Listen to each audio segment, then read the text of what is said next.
up, guys? Welcome back to the Mic Check Podcast. This is T Word, the People's Champ. Thank you for tapping in. Today, we're going to talk about quarterback Lamar Jackson and his continued pursuit of a fully guaranteed contract in the NFL. Before we get started, don't forget to like, comment, and subscribe. We appreciate the feedback. Let's get into the video. So, Lamar Jackson is currently under the franchise tag, a non-exclusive tag with the Baltimore Ravens, because he is seeking a contract to extend his career with the team. Now, he's been rumored to have been offered a $250 million 5-year contract with $133 million guaranteed, which he turned down. He'd like to get all his money locked in.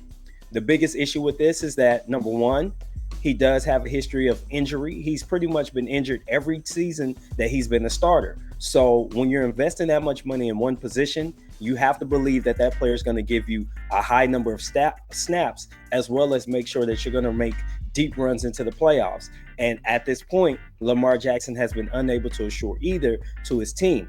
Now, this brings a couple of questions to the table. Number one, what do massive numbers and guaranteed contracts in the NFL mean across the league? And two, is there a team that's going to give Lamar Jackson a fully guaranteed contract? Here's something to consider. The precedent is two particular QBs. Both of them are more pocket passers than anything. Kirk Cousins broke the mold with the fully guaranteed contract with the Minnesota Vikings. And then that was followed by Deshaun Watson, who got a fully guaranteed contract from the Cleveland Browns for $230 million. Now, the difference is Deshaun Watson actually passed the ball on 84% of his snaps when he was with the Houston Texans. By comparison, Lamar Jackson runs the ball on 69% of his snaps, meaning he's only passing 31% of the time. By comparison, one guy is less likely to get injured because he's in the pocket, even though he is mobile, and the other is putting himself in harm's way quite often. So when you think about putting that who may miss significant time on a consistent basis, you have to think, do I want to guarantee all this money to one person? And for a player like Lamar Jackson, I'm going to say no.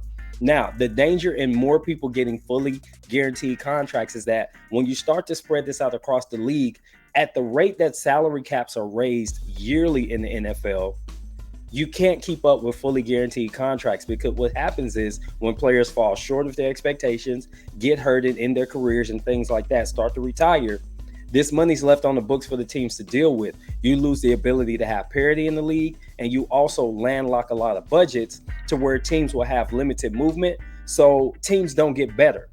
And that really kills the aspect of having parity across the league from year to year. You can have a team go from worst to first, but when teams are locked up with salaries because they took a shot at becoming really competitive really fast, that team might not make it back to the mountaintop for 10 to 15 years because their budget won't allow it. They've got to clear too much cap, and you can only get so much off the books year after year.